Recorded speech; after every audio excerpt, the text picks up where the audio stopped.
Está começando mais um Justiça do Trabalho na TV, produzido pelo Tribunal Regional do Trabalho de Santa Catarina. Toda a decisão judicial deve ser fundamentada para que os cidadãos conheçam as razões que o levaram a ganhar ou a perder uma causa. Para falar sobre a argumentação jurídica está conosco o juiz de direito e professor da Escola da Magistratura do Paraná, Tiago Gagliano Pinto Alberto, que coordena o grupo de pesquisa de motivação das decisões judiciais. Muito bem, juiz Tiago, é uma satisfação tê-lo conosco. Bom, o ato de decidir do juiz, para, digamos, ser justo, ele deve fundamentar-se num raciocínio lógico ou em fatores subjetivos da realidade, ou quem sabe em ambos? Olha, o ato do juiz de decidir pode se basear em fatores lógicos, em fatores eventualmente de justiça e também fatores que não digam respeito propriamente à justiça, mas que tenham alguma influência em relação à justiça, mais sob o viés da efetividade, da eficiência, né? 3 fatores são bem interessantes, mas todos eles, de uma forma ou de outra, acabam passando pelo prisma da argumentação. Por quê? Porque, ainda que se considere, então vamos analisar um por vez, ainda que se considere, por exemplo, fatores de lógica, nós teríamos aí um instrumental para trabalhar, por exemplo, com uma lógica clássica, uma lógica que demandaria um raciocínio entre premissas e regras de inferência, que não seriam propriamente suficientes para resolver problemas de conteúdo mais axiológico, de conteúdo mais valorativo. Vamos pensar, por exemplo, na razoabilidade. Como uma lógica clássica, a partir de premissas maiores, premissas normativas, premissas menores, poderia chegar a uma conclusão sobre o que seria a razoabilidade. A razoabilidade, por si só, ela é um paradoxo semântico. Ela inviabiliza que a decisão sobre razoabilidade seja exatamente a mesma, de acordo com a minha concepção ou a concepção de um terceiro. Então a lógica formal, por exemplo, não seria suficiente para trabalhar esse tema. Se nós tentássemos avançar ainda no terreno da lógica para não tratar apenas da lógica formal, ou alguns outros recursos, algumas outras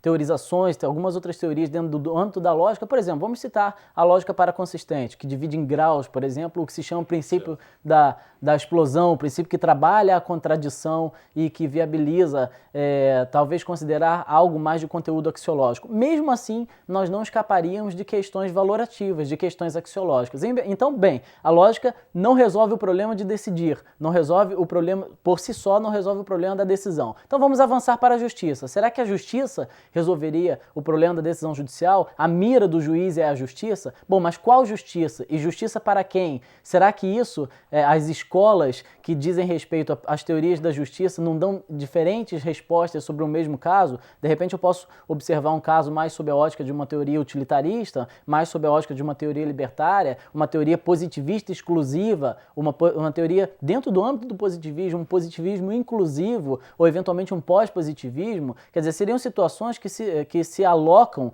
no âmbito da teoria da justiça e que produzem resultados diferentes, pensando novamente na razoabilidade, e que, no caso concreto do cidadão, vai dizer que a resposta para um pode ser razoável e para outro não pode ser razoável. Então, bem, a justiça não também resolve por si só essa problemática. Vamos olhar para a eficiência. Será que a eficiência resolveria esse problema? Como nós podemos ter uma solução eficiente sem uma carga axiológica do mesmo jeito? Então, o que é eficiente para um pode não ser eficiente para outro. E a decisão não vai ser um parâmetro objetivo quanto à razoabilidade para poder, e eu estou citando a razoabilidade só para construir esse pensamento, né? Para dizer o que de fato é eficiente em um caso e não é em outro. Eficiente é mais eficiente para a sociedade e em sacrifício do direito individual de alguém, ou é o contrário? Então, isso leva a um raciocínio de que, mesmo no âmbito da lógica, da justiça ou da eficiência, há que se realizar uma argumentação quanto ao caso. E nesse ponto é muito interessante, porque a argumentação, ela se divorcia do que seria a fundamentação,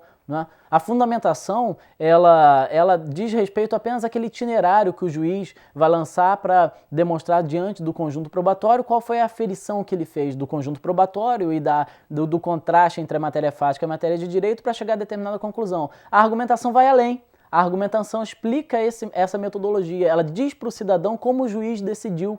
Ela diz para o cidadão, olha, o juiz se baseou em tal argumento, foi no argumento dedutivo, foi no argumento indutivo, ele considerou tal ou qual premissa normativa, ele considerou tal ou qual premissa fática, ele chegou a tal ou qual conclusão, razoabilidade, no seu caso, é uma razoabilidade que decorre do consenso tal na sociedade, enfim, é um instrumental a mais para que o juiz dispõe para poder, então, solucionar o caso sob o viés do que for mais adequado, ou justiça, ou eficiência, o viés que ele entender mais adequado no caso.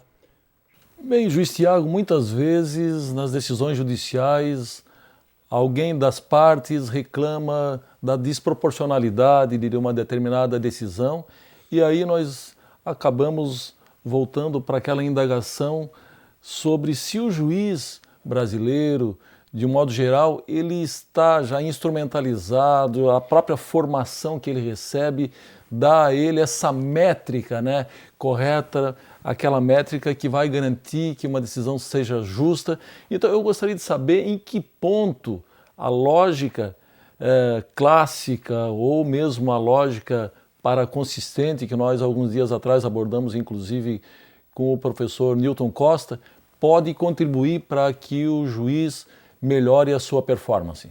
Bem, a lógica, ela não é que deva ser abandonada, não, longe disso. Ela nos fornece mecanismos muito interessantes. E o principal mecanismo, talvez um dos principais mecanismos fornecidos pela lógica, é justamente a análise das premissas e as suas regras de inferência. Então não é que se vá abandonar a lógica clássica, não. Grande parte, inclusive, das teorias da argumentação, e aí eu posso citar, por exemplo, algumas, o Neil McCormick, a teoria do Neil McCormick, a teoria do Robert Alexy, eles trabalham raciocínios lógicos a partir de perspectivas argumentativas. Então, situações de justificação da decisão a partir da análise das premissas. Então, eles desaguam, o manancial teórico deles acaba desaguando em algum ponto num raciocínio de uma argumentação por dedução, e ela é muito importante mesmo. Afinal de contas, nós temos um direito posto, e esse direito posto deve ser observado, né? Deve ser observado de fato.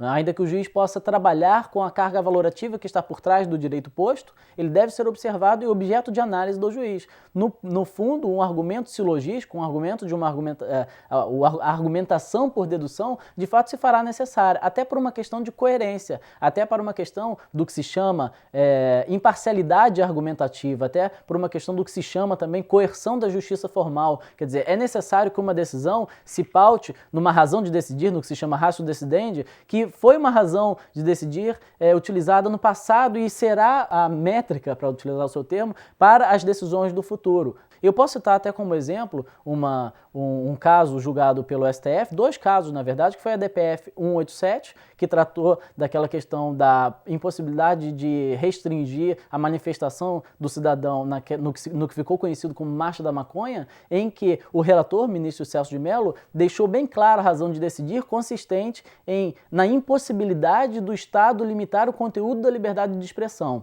Essa razão de decidir ficou muito objetivamente posta e ela foi a materialização, ou melhor, ela seguiu a sistemática de uma outra decisão do STF que foi proferida com quase 100 anos de diferença, em 1919, a oportunidade em que Rui Barbosa tentava se candidatar à presidência e, de fato, um comício dele foi obstado por razões de interesse público e a demanda chegou ao Supremo e o Supremo disse exatamente a mesma coisa. Não se pode restringir previamente o conteúdo da liberdade de expressão. Ao Estado não cabe cercear ou definir o que o cidadão falará, embora eventualmente depois isso possa surtir consequência. Então, é muito importante esse parâmetro silogístico, é muito importante esse parâmetro oriundo da lógica, porque ele também acaba nos trazendo certa consistência, certa coerência na decisão. Nós temos que ter a ideia de que a nossa decisão ela seguirá parâmetros do passado e terá também como norte as decisões do futuro. As decisões do futuro terão a nossa decisão como parâmetro. Isso é muito importante e a lógica nos ajuda mesmo nesse ponto. O que eu acredito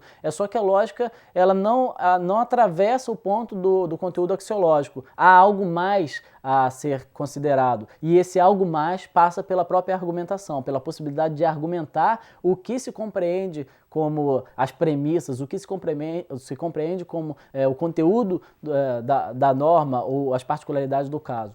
Muito bem, juiz Tiago, nós precisamos chamar um rápido intervalo, nós voltamos em seguida, só um instante.